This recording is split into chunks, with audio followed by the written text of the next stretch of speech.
Yes बच्चों, कैसे हो? सर बिल्कुल मस्त है। चलिए, हमने हमारे बाकी काफ़ी सारी चीज़ों को पढ़ लिया था पहले की क्लासेस में, बहुत सारे रूल्स पढ़ते हुए आ रहे थे। Now coming to the new rule, that is rule of just a minute, rule of harmonious construction. अब ये क्या कहते हैं रूल, ये हमें देखना रहेगा यहाँ पे। एक सेकेंड, ओपन बोर्ड ऑन करने दीजिए मुझे, मैं ये भूल जाता हूँ हमेशा कि मुझे एक रफ शीट चाहिए कि साथ में। So yes, rule of harmonious construction. अबे नाम सुन रहे हो तुम लोग? Rule of harmonious construction.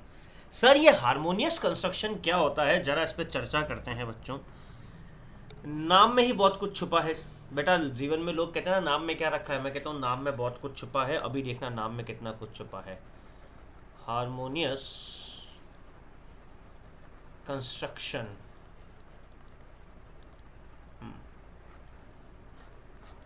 देखना ये रूल कहता क्या है। मैं उसमें जो रिटर्न पार्ट है उसकी चर्चा बाद में करूंगा।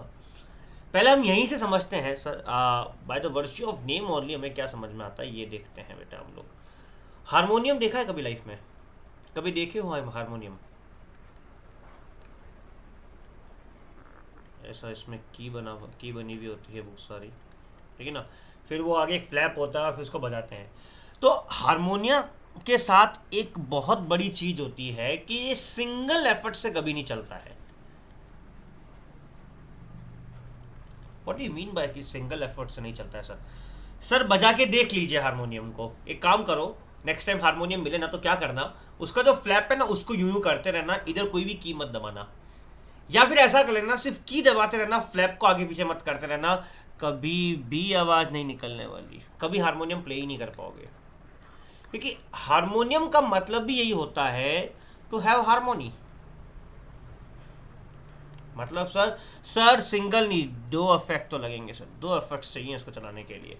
सर जहां आपको की भी दबानी पड़ेगी वहां पे आपको आपको फ्लैप को भी आगे पीछे करना पड़ेगा, तब जाके आपका हारमोनियम प्ले होएगा। तब जाके आपका जो है हारमोनियम जो है वो प्ले होएगा। ठीक है सर, ये समझ में आ गया। तो हारमोनियस कंस्ट्रक्शन भी यही कहता है कि सर हो सकता है लाइफ में आपके पास कोई मैटर आ जाए जिसपे दो डिफरेंट लॉज में बात बोल रखी हो, उस मुद्दे को लेके दो डिफरेंट एक्ट बने हुए हैं और उन दो डिफरेंट एक्ट में कोई बात दे रखी हो, तो क्या करें? क्या करें सर, किस एक्ट की बात को मान लें सर? सर हारमोनियस कंस्ट्रक्शन कहता है कि कोशिश करिए कि दोनों एक्ट्स को आप सेटिस्फाई कर सकें, दोनों एक्ट्स को आप सेटिस्फाइड कर सकें। योर एफर्ट शुड बी कि दोनों एक्ट, दोनों जो कानून दे रखे हैं उनको आप सेटिस्फाई कर सकें। नहीं तो कोई मतलब नहीं है सर। समझ में आ रही है मेरी बात? नहीं समझ में आ रही सर, थोड़ी बहुत समझ में आ रही तो समझिएगा। अभी बताता हूँ मैं आप लोगों को कि मैं कहना क्या चाहता हूँ। अभी क्या है ना बच्चों, अभी तक तो मेरा जीवन है बेटा आज़ाद, काइंड ऑफ आज़ाद। अब 27 नवंबर 2020 को मेरा विवाह है, ठीक है बेटा,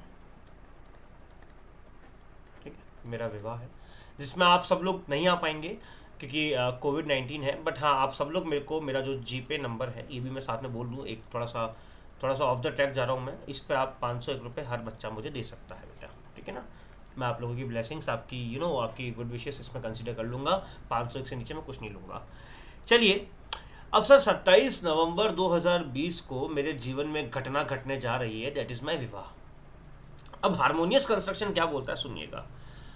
मान लो, मान क्या लो, है मेरे पिताजी हैं, डैड है मेरे। विवाह के बाद मेल फीमेल वर्जन ऑफ पिताजी एक और आ जाता है जीवन में आपके, that is your wife. Female version of पिताजी, wife is nothing, female version of पिताजी होता है। अब फादर ने ये बोला है, फादर ने ये बोला है कि भाई तू घूमने घूमने जाता है। मैंने कहा हाँ पापा। शाम को इवनिंग में 8 बजे से पहले, 8 PM से पहले घर आ जाना। घर आ जाना मतलब आ जा, नहीं आए तो फिर जूते तो पड़ने ही है। मैं कहा ठीक है पिताजी, जी पिताजी। इधर बीवी ने भी एक नियम बना रखा है कि सुनते हो? मैंने कहा सुनाओ जी। कहीं भी बाहर जाओ कोई दिक्कत नहीं है मुझे, शाम की 7 बजे से पहले घर आ जाना।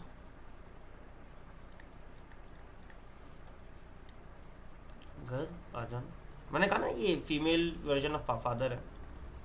नहीं आओगे तो सेम एज लॉ में एक वर्ड पड़ा है, म्यूटिस मुतांदिस सेम एज इट इज, जो ये जूते देंगे वैसे मैं भी जूते दूंगी। ठीक है, तो मेरे लिए मैं ये कह देता हूँ, ये है मेरा एक एक्ट नंबर 1, ये कानून नंबर 1 है। ये है मेरा एक्ट नंबर 2, कानून नंबर 2 है बच्चों। ठीक है, एक कानून ये है कि मुझे 8 बजे से पहले घर आना है, एक कानून क्या है, मुझे शाम को 7 बजे से पहले घर आना है।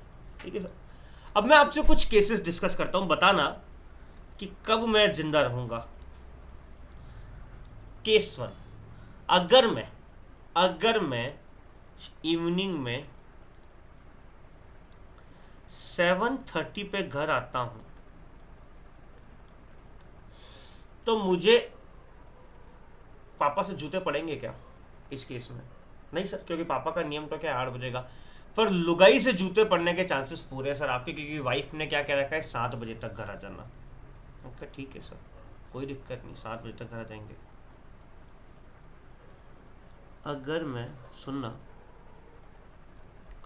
9 बजे तक घर आता हूं तो, अगर मैं 9 बजे तक घर आता हूं तो सर चिंता मत करो, पापा तो जूते मारेंगे क्योंकि पापा की 8 बजे की लिमिट है, और इनसे तो आपको पहले भी पढ़ रहे थे तो आप तो आदत हो चुकी है, तो इधर भी आपको जूते पढ़ने हैं, दोनों ही केस में आपको जूते पढ़ना है। ठीक है, बट अगर मैं शाम की 6 बजे घर घुस जाऊं तो क्या पिताजी से जूते पड़ेंगे? नहीं सर।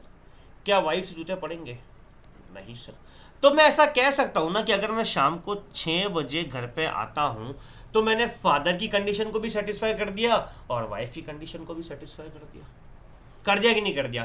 भाई 7:30 आता हूं तो पापा सेटिस्फाइड होते हैं, वाइफ नहीं होती। ठीक है ना, 9:30 आता हूं तो दोनों ही सेटिस्फाइड नहीं होते। पर अगर मैं 6 बजे आता हूं तो सर वाइफ तो सेटिस्फाइड हुई नहीं, क्योंकि 7 बजे से पहले आ रहा हूं, और फादर भी हो रहे हैं क्योंकि 8 बजे से पहले आ रहा हूं।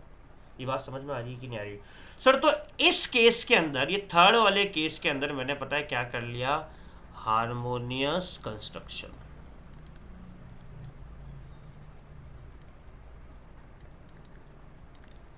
मैंने क्या कर लिया बच्चों, हारमोनियस कंस्ट्रक्शन। मैंने दोनों एक्ट को क्या कर दिया बच्चों, सेटिस्फाइड कर दिया।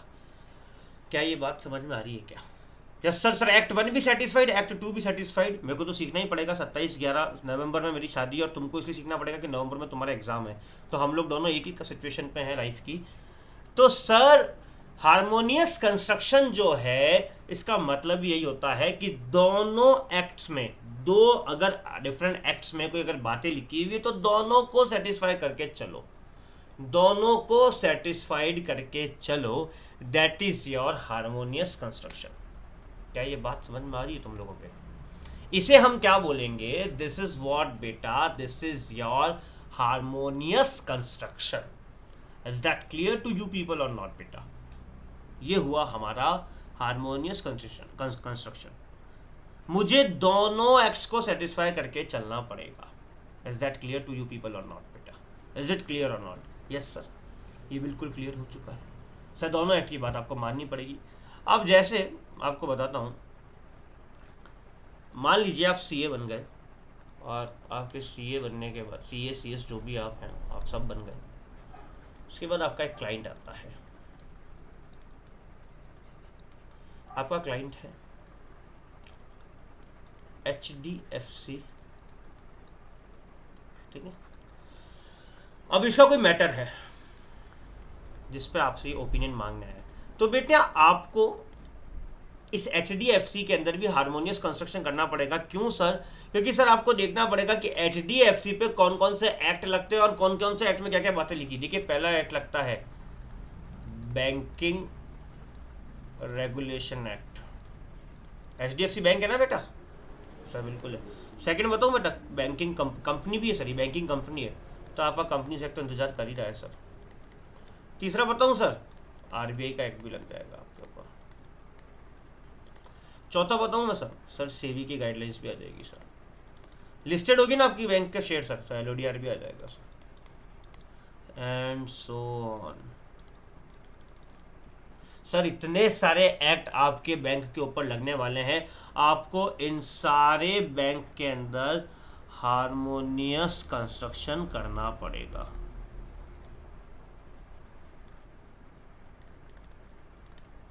आपको इन सारे बैंक्स के अंदर क्या करना, इस सारे लॉज के अंदर क्या करना पड़ेगा बेटा, हारमोनियस कंस्ट्रक्शन करना पड़ेगा। So this is what I am saying कि हारमोनियस कंस्ट्रक्शन क्या होता है। एक आप पढ़िए क्या होता है harmonious construction.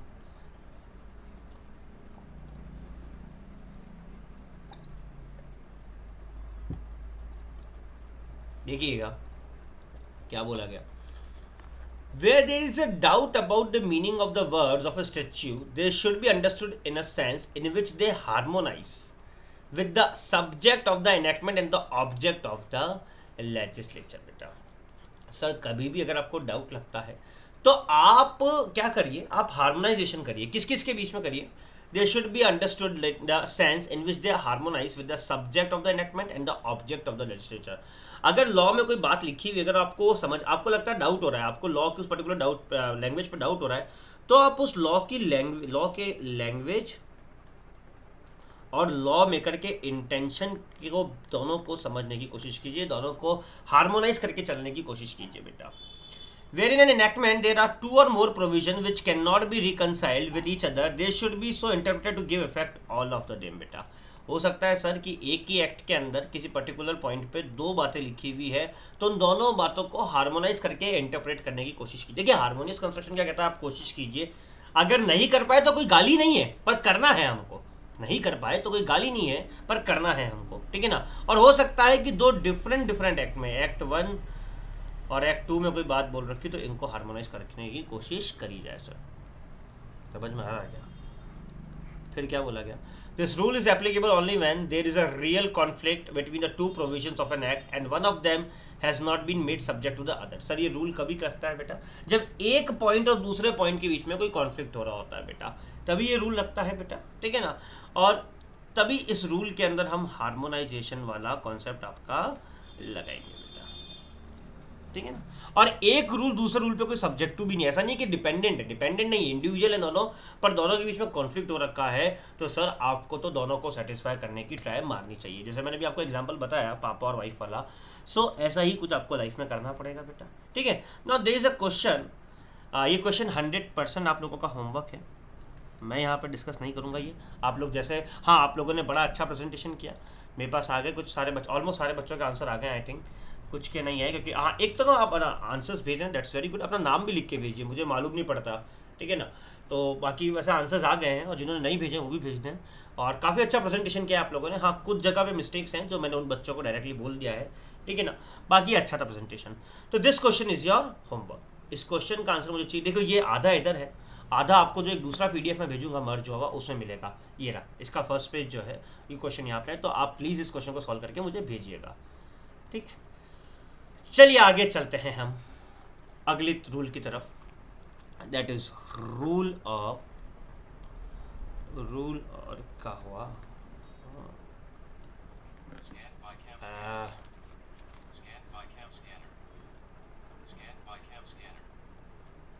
I know that it is scan by the scan.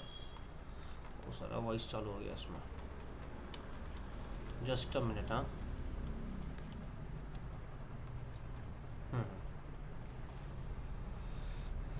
Yes,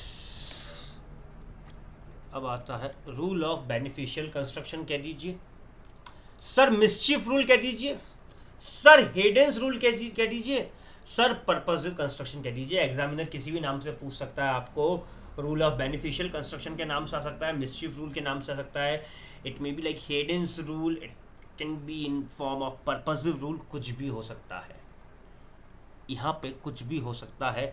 इसको भी समझने के लिए कहानी सुननी पड़ेगी, इंटरेस्टेड हो? बिल्कुल है सर। सर आप लोग तो सब लोग एक इंस्टीट्यूट से जुड़े हुए हो,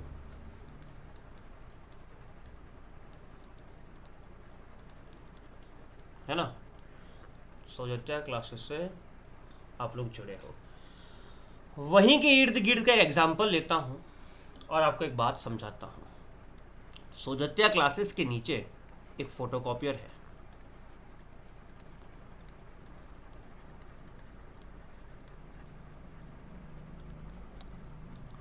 है कि नहीं है? नवीन फोटोकॉपियर, क्या नाम है बेटा? नवीन फोटोकॉपियर, फोटोकॉपी की शॉप है। ये इंसान जो है ना, ये इंसान जो है ना, ये मिस्चीफ रूल बहुत अच्छे से जानता है। ये जो इंसान है ना, ये मिस्चीफ रूल बहुत अच्छे से जानता है। देखिए मिस्चीफ रूल कहता क्या है, पहले मोटा मोटा सुन लो, फिर इस कहानी पे समझेंगे हम, फिर हम जो लिखा हुआ उसे भी पढ़ेंगे। मिस्चीफ रूल कहता है कि सर हो सकता है कि लॉ को पढ़ते वक्त आपको कोई मिस्टेक दिखे, आपको कोई मिस्टेक दिखे। मिस्चीफ मतलब कोई मिस्टेक, कोई नॉटीनेस दिखे। तो हो सकता है लॉ को पढ़ते वक्त आपको कुछ मिसचीव दिखे, कुछ मिस्टेक दिखे। तो आप लोगों को वहाँ पे बैठ के लॉ मेकर को गालियां नहीं देनी है। आप लोगों को वहां बैठ के लॉ मेकर को गालियां नहीं देनी है। आपको ये समझना है कि ठीक है मिस्टेक तो हो गई है, बट एक्चुअल में क्या हुआ था इस जगह पे मान लिया लॉ मेकर से मिस्टेक हो गई है, बट एक्चुअल में लॉ मेकर लिखना क्या चाहता था। So you need to understand the intention of the lawmaker, you need to understand the intention of the lawmaker. Mistake हो गई, उससे मिस्टेक हो गई, दैट इज ऑब्वियस, ठीक है, हो जाती है मिस्टेक। तो लॉ मेकर से मिस्टेक हो गई, ठीक है ना।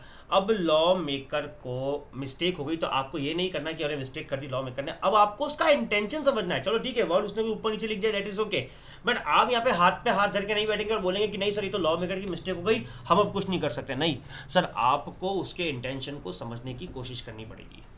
What you have to do, आपको थोड़ा पेन लग होएगा, आपको उसका इंटेंशन समझना पड़ेगा।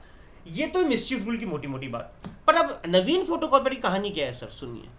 देखिए नवीन फोटोकॉपियर की दुकान पे क्या होता है, बहुत सारे बच्चे जाते हैं, ये कोई भी एक बच्चा बना लेते हैं हम, ठीक है। ये बच्चे यहाँ पे जाते हैं और बोलते हैं, ये क्या बोलते हैं सुनिएगा, भैया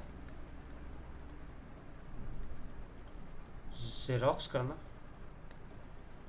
भैया एक पेज देते हैं, कहते हैं भैया इसकी जेरोक्स करके देना, ठीक है। और भैया क्या करते हैं, नवीन फोटोकॉपी वाले भैया को ही बना देते हैं हम लोग। वो आप लोगों को एक डॉक्यूमेंट दे भी देते हैं, आप उनको एक डॉक्यूमेंट देते हैं, वो हूबहू एक डॉक्यूमेंट उसका वैसा और दे देते हैं, और आप कहते हो कि देखो मैंने जेरोक्स करा लिया। अरे बेटा xerox is not the proper word. Xerox तो फोटोकॉपी बनाने, फोटोकॉपी की जो मशीन होती है ना बेटा, फोटोकॉपी मशीन, उस कंपनी का नाम है जेरोक्स। जो कंपनी फोटोकॉपी मशीन बनाती है ना, उस कंपनी का नाम जेरोक्स है। बट नवीन वाला ये बात जानता है, नवीन वाला ये बात जानता है कि सर इनको एग्जैक्टली जेरोक्स नहीं चाहिए। जेरोक्स अगर एक्चुअली जेरोक्स का वो लिटरल इंटरप्रिटेशन करेगा तो आपको फोटोकॉपी मशीन उठा के दे देगा, या फोटोकॉपी मशीन पे जो वो टैग लगा हुआ है ना नाम का, वो उखाड़ के दे देगा। नहीं सर, वो आपको क्या देता है, वो आपको फोटोकॉपी देता है। वो आपको क्या देता है, फोटोकॉपी देता है बेटा। So this is what I call mischief rule. उसने मिस्टेक समझ ली कि एक मिस्टेक हो रखी, समझ गए इस बच्चे ने गलती कर दी, बोल दिया जेरोक्स दो, बट एग्जैक्टली उसे मालूम था कि इस बच्चे को क्या चाहिए, बच्चों फोटोकॉपी चाहिए, उसे मालूम था। उसने ये नहीं किया कि आपकी गलतियों को नहीं, जेरोक्स तो यहाँ पे कुछ नहीं होता। अरे वो भी जानता है कि ये जेरोक्स बोल तो रहा है, पर एग्जैक्टली इसको चाहिए क्या, फोटोकॉपी चाहिए। वैसे ही लॉ मेकर से मिस्टेक हो तो गई है, पर वो बोलना क्या चाहता है ये आपको समझना पड़ेगा, ये आप लोगों को समझना पड़ेगा। एक एग्जांपल और लेते हैं, जैसे देख लीजिए,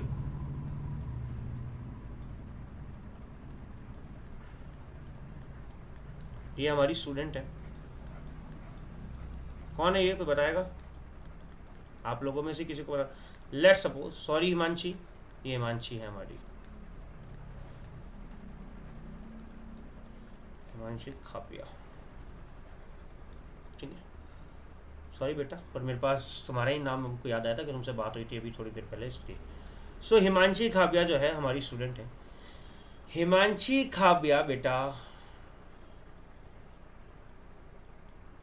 डेजर्ट में घूमने गई। जैसलमेर गए हो कभी बेटा? वहाँ गई, डेजर्ट में घूमने गई। हिमांशी खाबिया अपनी डेजर्ट में चल रही थी, बहुत दूर आकर डेजर्ट में कहीं इस जगह पे आ गई, और हिमांशी खाबिया के पास जो पानी की बोतल थी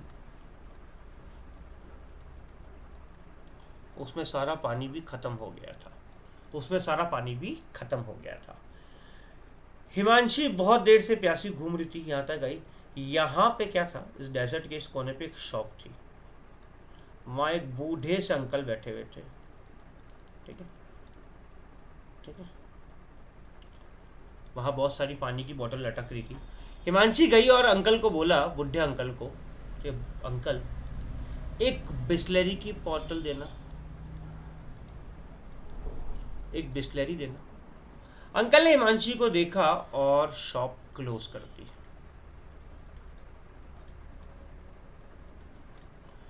बेचारी हिमांशी बिना पानी के कब तक जीती, और जिसका डर था वही हुआ, हिमांशी हमारे बीच नहीं रही। सॉरी हिमांशी अगेन, हिमांशी की मौत हो गई। बिना पानी के इंसान कब तक चलेगा बेटा। चलो हुई तो हुई। हिमांशी क्या हुई, इस बुढ़े अंकल के सपने में आई रात को, आके बोला, बुढ़े तेरे से मैंने पानी की बोतल मांगी थी जो तेरी शॉप पे लटक भी रही थी, तेरी शॉप पे लटक भी रही थी, तूने क्यों नहीं दी? मैंने तेरे को बोला था ना बिस्लरी दो, मुझे प्यास लगी थी। तो बुढ़े ने कहा, अरे अच्छा ऐसा क्या, तुम्हें पानी चाहिए था क्या? बोले हाँ।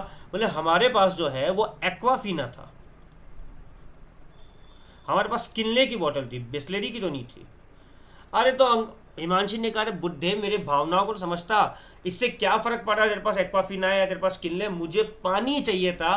पर चूंकि हम लोग पानी को यूजुअली बिस्लरी की बोतल ही बोल देते हैं, तो इसीलिए मैं तेरे को बोला। बेटा हुआ क्या, यहाँ पे अंकल ने मिस्चीफ रूल नहीं लगाया, यहाँ पे अंकल ने मिस्चीफ रूल जो है वो नहीं लगाया। अंकल ने कौन सा रूल लगा दिया बेटा, लिटरल रूल। यहाँ पे अंकल ने कौन सा रूल लगा दिया बेटा, लिटरल रूल लगा दिया बेटा। क्या लगा दिया बेटा, लिटरल रूल लगा दिया। इसीलिए क्या कहा गया है सर, मिस्चीफ रूल में क्या होता है कि भावनाओं को समझना रहता है हमें। हमें किसे समझना रहता है बच्चों, भावनाओं को समझना रहता है। तो पढ़िए एक बार क्या बोला गया है आपके मिस्चीफ रूल के बारे में। मैं पानी लेके आ रहा हूँ, आप पढ़िए एक बार।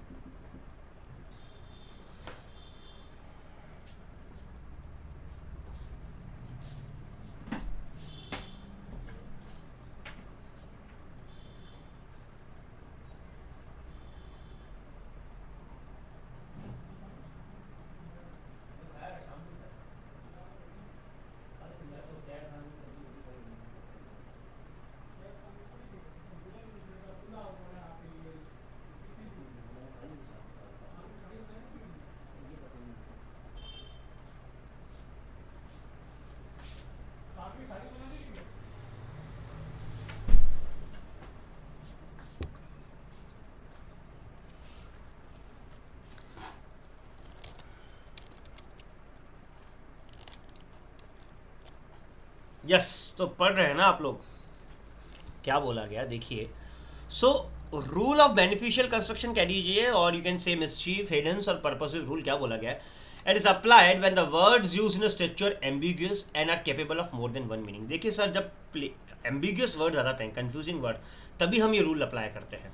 देखिए प्लेन मीनिंग है, अगर हिमांशी ने पानी की बोतल मांगी तो काहे का मिसचीफ रूल, तुमने अगर फोटो कॉपी बोला तो काहे का mischief rule. Now 4 questions to be answered in this rule. इस रूल में 4 क्वेश्चंस का आंसर दिया जाता है। What was the law before making the act. जो भी आप अभी ये देखिए, ये एक थ्योरेटिकल पार्ट है, ये आपको याद करना पड़ेगा। 4 क्वेश्चंस क्या बोला गया है।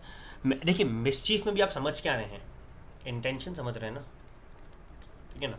तो what was the law before making of the act. For example मैं मिसचीफ रूल बताता हूँ, अभी आप लोग थोड़े बड़े नहीं हुए, अगर हालांकि आपको मालूम है इंटरप्रिटेशन ऑफ स्टैट्यूट्स पहले सीए फाइनल में था, और उसका बहुत बड़ा लॉजिक भी था। क्योंकि सीए फाइनल में आप बहुत सारे एक्ट्स पढ़ते हो लॉ के अंदर, तो वहाँ पे ही एग्जांपल्स और अच्छे से समझ में आते हैं। पर यहाँ पे भी देता हूँ, अभी एक एक्ट है इंसॉल्वेंसी बैंक्रप्सी कोड। अब इंसॉल्वेंसी बैंक्रप्सी कोड में कंपनी की इंसॉल्वेंसी की बात बोली गई है। अभी इस एक्ट से पहले कंपनी की इंसॉल्वेंसी का जो मैटर था या वाइंडिंग अप का मैटर था, वो वाइंडिंग अप के प्रोविजन से बोला गया था कंपनीज एक्ट के अंदर। तो सर अगर आपको इंसॉल्वेंसी बैंक्रप्सी कोड के अंदर कहीं कोई मिसचीफ दिख रहा है, कहीं कोई एम्बिग्यूटी दिख रही है, so what was the law before making of the act, इस इंसॉल्वेंसी बैंक्रप्सी कोड कानून बनने से पहले क्या लॉ था उसको पढ़िए, तो आप शायद लॉ मेकर का इंटेंशन समझ पाएंगे।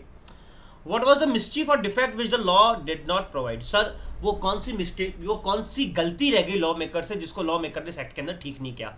What is the remedy the act has provided? और सर अगर कोई मिस्टेक रह गई तो एक्ट ने कोई सोल्यूशन बताया क्या उसका? And what is the reason for the remedy? और अगर एक्ट ने कोई सोल्यूशन बताया है तो वही सोल्यूशन क्यों बताया है? अगर मान लीजिए कोई फोटोकॉपी को लेके कोई एक्ट बना हुआ है, उसमें जीरोक्स वर्ड यूज कर दिया गया, तो बोला जाएगा कि सर जीरोक्स ये वर्ड है, ये एक मिस्टेक रह गई थी, ठीक है ना। रेमेडी से क्या बताई गई कि सर नीचे जीरोक्स की एक डेफिनेशन दे रखी है कि जीरोक्स को फोटोकॉपी समझा जाए, और जीरोक्स को फोटोकॉपी क्यों समझा जाए इसका रीजन भी दे रखा होगा बेटा, ठीक है ना, अगर आप कोई जीरोक्स के संदर्भ में कोई एक्ट पढ़ रहे हैं बेटा। तो this rules direct that the court that it must adopt the construction which shall suppress the mischief and advance the remedy बेटा। ये लाइन मैंने आपको उधर भी बताई थी एक दिन, कि आगे भी आएगी ये एग्जैक्टली ये लाइन यही बोलता है, ये इसकी पंच लाइन है ये कि suppress mischief and advance the remedy। Sir mischief अगर कुछ हो गया, कोई मिस्टेक हो गई तो उसको सप्रेस कर दिया जाए, मिसचीफ को सप्रेस कर दो, सॉल्यूशन को ऊपर लेके आ जाओ। नवीन फोटोकॉपी ने क्या किया, मिसचीफ क्या थी xerox and solution was photocopy बेटा, solution was remedy was photocopy बेटा। तो suppress the mischief and advance the remedy बेटा। Are you getting this point और नॉट बेटा? सर बिल्कुल समझ में आ रहा है। This rule does not apply to the physical statutes, बिल्कुल जो फाइनेंशियल लॉज होते हैं बेटा, फाइनेंशियल लॉ जैसे आपका जीएसटी हो गया, इनकम टैक्स हो गया, उन पे ये फिजिकल लॉस पे ये रूल नहीं लगता है आपका। The rule does not apply to physical statute like income tax, excise etcetera, because in the construction of statutes words are given in the plain meaning, because usually physical laws के अंदर बड़ा ही clear meaning दिया होता है words को बेटा, ठीक है ना। तो ये इस रूल की कहानी है। If the words of the statute are clear and affords only one meaning, then this rule is not applicable। अगर बहुत ही क्लियर वर्ड लिखे हैं आप और कोई बहुत ज़्यादा मीनिंग नहीं निकल रहा है उन वर्ड्स का, तो 100% you need not to apply this mischief rule. आपको ज़रूरत नहीं है मिसचीफ रूल को अप्लाई करने की बेटा। बात समझ में आई? बिल्कुल लगी। अब ये क्वेश्चन हम अभी सॉल्व करने वाले हैं मिसचीफ रूल के ऊपर। देखो बच्चों, आपको कोई स्पीड का इशू तो नहीं है ना? देखो क्या है ना, मैं थोड़ा सा क्या कहता हूँ, मैं कहता हूँ थोड़ा तसल्ली से पढ़ाने वाला इंसान हूँ, थोड़ा तसल्ली से पढ़ना चाहिए। मैं यार वो घास कटाई पढ़ाई मेरे को समझ में नहीं आती। मैं करा सकता हूँ वो घास कटाई, मतलब वो फास्ट तरीके से भी पढ़ा सकता हूँ, बट उससे हेल्प नहीं होने वाली। और ये 3 चैप्टर ऐसे हैं जो आपने पहले कभी पढ़े नहीं है, जो मैं आपको पढ़ाने वाला हूँ। अगर आपने एक बार भी नहीं पढ़ा होता तो मैं शायद इंटरप्रिटेशन को 1.5-2 घंटे में खत्म कर चुका होता, ठीक है ना, या 1.5 घंटे में तो खत्म कर दिया होता। बट ठीक है, आपकी फाउंडेशन, और मैं मानता हूँ कि इंटरप्रिटेशन जनरल क्लॉज एक्ट ये आपकी फाउंडेशन है, ये आपकी क्या है बच्चों, फाउंडेशन है ये, ठीक है ना। तो इसमें मैं उनको बड़ा तसल्ली से पढ़ाता हूँ, ठीक है ना। मैं अकाउंट्स ऑफ कंपनी को भी तसल्ली से ही पढ़ाऊँ, मैं पूरा लॉ ही तसल्ली से पढ़ाता हूँ बेटा, ठीक है ना। तो रीज़न बिंग यार मज़ा क्या आएगा, फिर मज़ा ही नहीं आएगा नहीं तो अगर फटाफट पढ़ा दूँ। बहुत बड़े बड़े वीडियोस बनाने का मैंने सोचा, पर ये भी था कि अगर मैं 2-2 घंटे के वीडियो देना स्टार्ट कर दूंगा ना, आप लोग देखोगे ही नहीं, मज़ा ही नहीं आएगा। अरे सर 2 घंटे का video, that will be a task for you people, वो एक टास्क हो जाएगा। पढ़ाई अगर टास्क हो गई तो फिर क्या मतलब? पढ़ाई तो हमें सारा नॉलेज देने के लिए करनी है, आनंद देने के लिए करनी है बेटा। अगर ऐसा लगे यार आज तो 2 घंटे सूरज सर का लॉ का लेक्चर ही देखना तो क्या मजा। तो बेटर 35 मिनट्स 40 मिनट्स का कोई लेक्चर देखो। समझ में आना बहुत इंपॉर्टेंट है, समझ में आना जो है ना वो बहुत इंपॉर्टेंट है, ठीक है। हो सकता है कि अगर आपको कोई एक एक्स डेट बता रखी है तो उससे 2-5 दिन ऊपर नीचे हो जाए, तो डोंट बॉदर अबाउट इट, हमें समझना बहुत ज़रूरी है चीज़ों को, ठीक है ना। चलिए, अंडर द एसओ, एसओ ये क्या है बेटा, इस बच्ची ने शॉर्ट में लिखा है, मैं लिख देता हूँ। ये street offence act, street offence act की बात हो रही है यहाँ पे, ठीक है ना बच्चों। तो पढ़िए इस क्वेश्चन को क्या बोलता है, फिर मैं बताऊंगा आप लोगों को।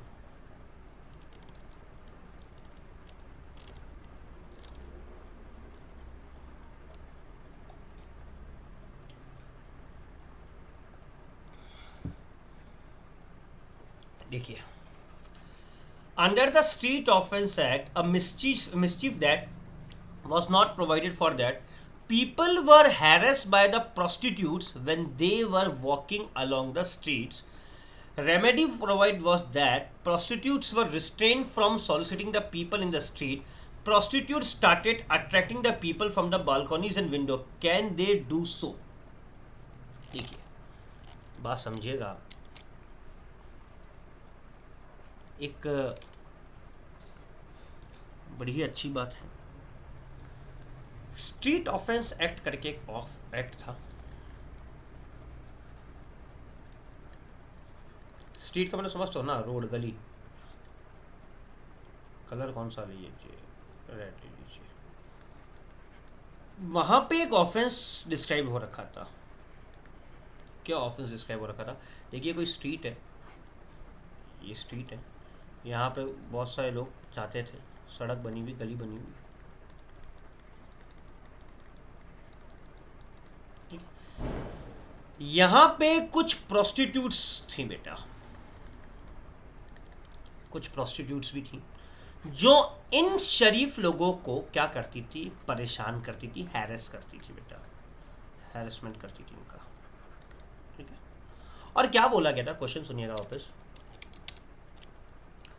Under the Street Offence Act, a mischief that was not provided for that, people were harassed by the prostitutes when they were walking along the streets. Remedy provided that prostitutes were restrained from soliciting the people in the street, and prostitutes started attracting the people from the balconies and windows. Can they do so, बेटा? Sir क्या था? अब मेरा बाल तो मैंने खुद, मेरे बाल तो पूरी मैंने बिगाड़ दी। अब छोड़िएगा, मेरे बाल पे फोकस मत कीजिएगा, वैसे भी बहुत गंदा दिखता हूँ मैं, ठीक है ना। जिसको अच्छा दिखना था उसको दिख गया बेटा, बस, है ना।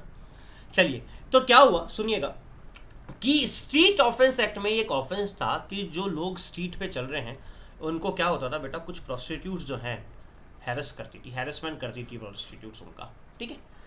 तो ये बोला गया उस एक्ट के अंदर, what was written in that act, कि भैया ये करना जो है वो अलाउड नहीं है, that will be an offence बेटा।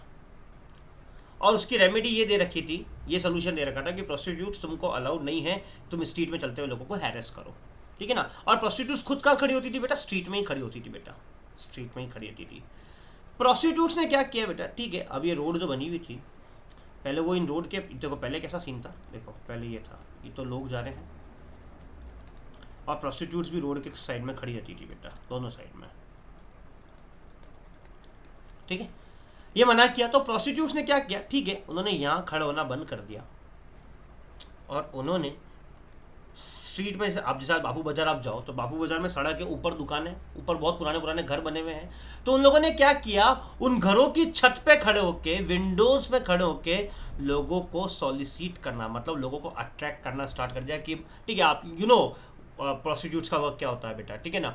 तो उन लोगों ने क्या करना स्टार्ट कर दिया, इनको अपना कस्टमर्स बनाना स्टार्ट कर दिया, इनको सॉलिसिट करना स्टार्ट कर दिया। और उन्होंने ये बोला कि सर हमें तो यहाँ पे साइड में खड़ा होने का मना किया है ना, हम ऊपर से खड़े होकर कुछ भी करें, इसमें क्या दिक्कत है, इसमें क्या दिक्कत है। बट मिसचीफ रूल जब लगाया गया, मिसचीफ रूल जब लगाते हैं तो ये बोला गया कि ठीक है, एक ये मिसचीफ हो गया, लॉ मेकर को कॉम्प्रिहेंसिवली लिखना था, पर आपको यहाँ पे शब्दों को नहीं पकड़ना है, आपको किसको पकड़ना है बेटा, इंटेंशन को पकड़ना है आपको। देखिए मिसचीफ रूल अगर मैं कहूँगा तो रीजनेबल कंस्ट्रक्शन से ही आगे निकला है। आप ऐसा कह सकते हैं कि मिसचीफ रूल का जन्म जो है वो कहीं ना कहीं रीजनेबल कंस्ट्रक्शन के अंदर हो गया था, बिल्कुल कह सकते हैं, बट ये एक अलग से डिवीजन बनाया गया और प्रोस्टिट्यूट्स को मना किया गया कि भैया तुम्हें अगर हमने मना किया है ना कि उनको हैरेस नहीं करना, तो इसका मतलब ये नहीं कि यहाँ पे खड़े होकर नहीं करना, अब तुम खिड़की पे चढ़ के भी उनको हैरेसमेंट नहीं कर सकती हो, मतलब नहीं कर सकती हो। ये टोटली एक्सेप्टेबल बिहेवियर नहीं है बेटा। और ये क्यों कहा गया, क्योंकि मिसचीफ रूल यही तो कहता है कि सर मिसचीफ कोई दे दिया तो ठीक है, बट आप लोगों को सोल्यूशन पे फोकस करना है। You have to, what you have to do, you have to suppress the mischief and advance the remedy, ठीक है ना। तो दिस इज द कंसेप्ट बेटा, दिस इज द कंसेप्ट बेटा। तो अभी तक जितने भी क्वेश्चंस ये हैं हमने आज की क्लास में भी, तो ये आप पूरा सॉल्व करके लाएंगे, ठीक है ना। मैं ये पीडीएफ भी आपसे शेयर कर दूंगा। अभी पहले आप लोग आंसर्स देंगे तो करूँगा, नहीं तो फिर आप लोग आंसर टीप लोगे, ठीक है ना। तो आंसर्स आप खुद करके लाएंगे, फिर हम नेक्स्ट क्लास में एक्सेप्शनल कंस्ट्रक्शन और बाकी के रूल्स को पढ़ना स्टार्ट करेंगे, ठीक है बच्चों। चलिए बाय।